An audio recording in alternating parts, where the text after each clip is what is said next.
tema que vamos a ver el día de hoy es estados hipertensivos agudos. Y como siempre, debemos de manejar objetivos al finalizar nuestra sesión. En primer lugar, es las generalidades para la correcta identificación de un estado hipertensivo agudo que puede poner potencialmente en riesgo la vida de nuestro paciente. Una aproximación a la fisiopatología de lo que es el estado hipertensivo, generalidades sobre el cuadro clínico de un estado hipertensivo y finalmente cuáles son las perspectivas terapéuticas que están indicadas para el manejo de cada uno de ellos.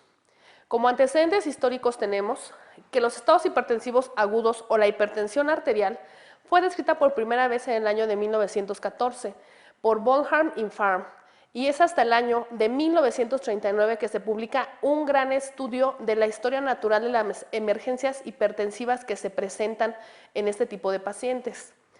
Kate y colaboradores revelaron que la emergencia hipertensiva no tratada tiene a un año posterior a su presentación una tasa de mortalidad hasta el 79%, con una mediana de supervivencia de un paciente de 10.5 meses posteriores a la presentación de la emergencia. Antes de la introducción de los medicamentos antihipertensivos, aproximadamente un 7% de los pacientes hipertensos tenían una emergencia hipertensiva al año. Como clasificación, tenemos que la hipertensión se divide en dos grandes grupos, en primaria, que es en un 95%, y secundaria en un 5%. La clasificación en mayores de 18 años es en tensión arterial normal, pacientes con tensiones arteriales sistólicas por debajo de 120 milímetros de mercurio y diastólicas por debajo de 80. Prehipertensión, tensión arterial sistólica entre 120 y 139 milímetros de mercurio y tensión arterial diastólica de 80 a 89 milímetros de mercurio.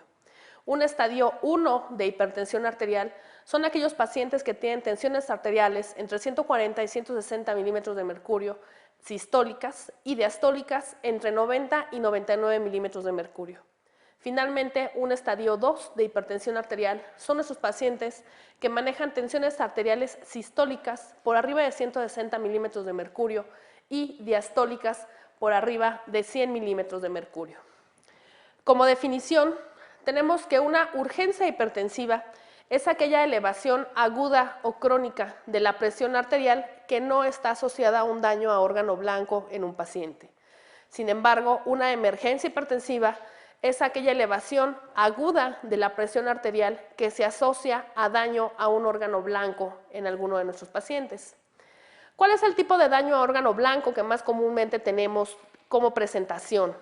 En primer lugar está el infarto cerebral con un 24.5% de los pacientes.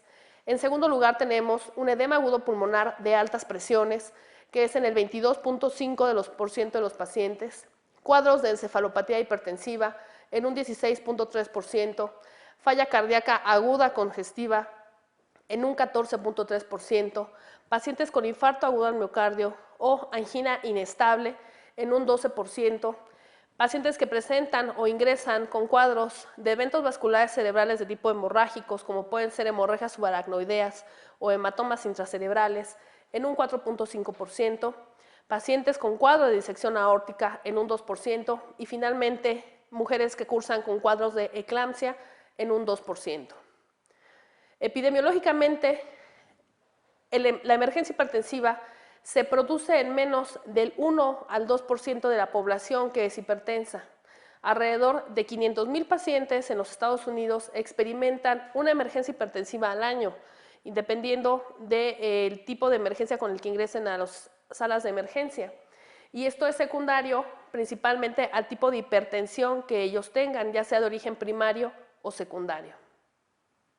Representa aproximadamente el 27% de todos los problemas médicos graves de ingreso a las salas de urgencias y se estima que aproximadamente para el 2025 una tercera parte de la población mundial va a ser una población hipertensa.